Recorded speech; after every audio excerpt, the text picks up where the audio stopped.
দুঃখজনকভাবে আমরা যে বাজেটটি দেখলাম, সেই বাজেটটি জনকল্যাণমুখী বাজেট হওয়ার পরিবর্তে একটি জনতুষ্টিমূলক বাজেটে পরিণত হয়েছে। আমরা দেখেছি গত 17 বছরের ফ্যাসিবাদী শাসন ও লুটতরাজের মাধ্যমে বাংলাদেশের অর্থনীতির ভিত্তি যেভাবে দুর্বল করা হয়েছে এবং বাংলাদেশের অর্থনীতিকে যেভাবে বৈদেশিক ঋণ নির্ভর এবং সুদ পরিশোধ নির্ভর করা হয়েছে, সেই প্রেক্ষিতে আমাদের এই বাজেটটি হওয়ার দরকার ছিল একটি ট্রান্সফরমেটিভ বা রূপান্তরগামী বাজেট। যে বাজেটটা সত্যিকার অর্থে বাংলাদেশের যে অর্থনীতির ভিত,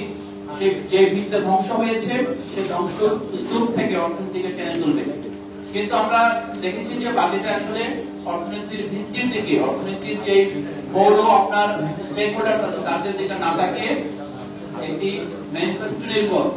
যেটা অনেক বেশি আপনার ভোট চাইতে গেলে আপনারা জানেন যে সাধারণভাবে প্রতিটা রাজনৈতিক দলে জনগণের কাছে অবাস্তব কিছু প্রতিশ্রুতি প্রদান করে, সেই প্রতিশ্রুতির আলোকে কিন্তু এই বাজেটটিকে একটি বড় এবং একটি শ্বেতবস্তির মতো বাজেট করা হয়েছে। তো আমরা প্রত্যাশা করি এই যে বাজেট অধিবেশন শুরু হয়েছে, বাজেট অধিবেশনে রাজনৈতিক দল এবং বাংলাদেশের সর্বস্তরের মানুষের কনসার্ন আমলে নিয়ে সরকার এই বাজেট সংশোধন করবে। সংশোধন করে সত্যিকার অর্থে অর্থনৈতিক স্থিতিশীলতা কেবল নয়, অর্থনীতিকে আগামীতে যে $1 ট্রিলিয়ন অর্থনীতিতে রূপান্তর করা এবং সবচেয়ে বড় যে বিষয় 2024 সালের যে গণ অভ্যুত্থানে যেভাবে কর্মসংস্থান, সুযোগের সমতা এবং বৈষম্যহীন অর্থনীতির ভিত্তির জন্য বাংলাদেশের আপামর জনসাধারণ, বিশেষ করে তরুণ সমাজ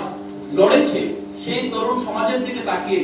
সেই ডেমোগ্রাফিক ডিভিডেন্ড কিভাবে তার সুফল আমরা গড়ে তুলতে পারি সেদিকে তাকিয়ে যাতে একটি জনকল্যাণকামী এবং একটি রূপান্তরমুখী বাজেট প্রদান করা যায়, সেই প্রত্যাশা আমাদের থাকবে।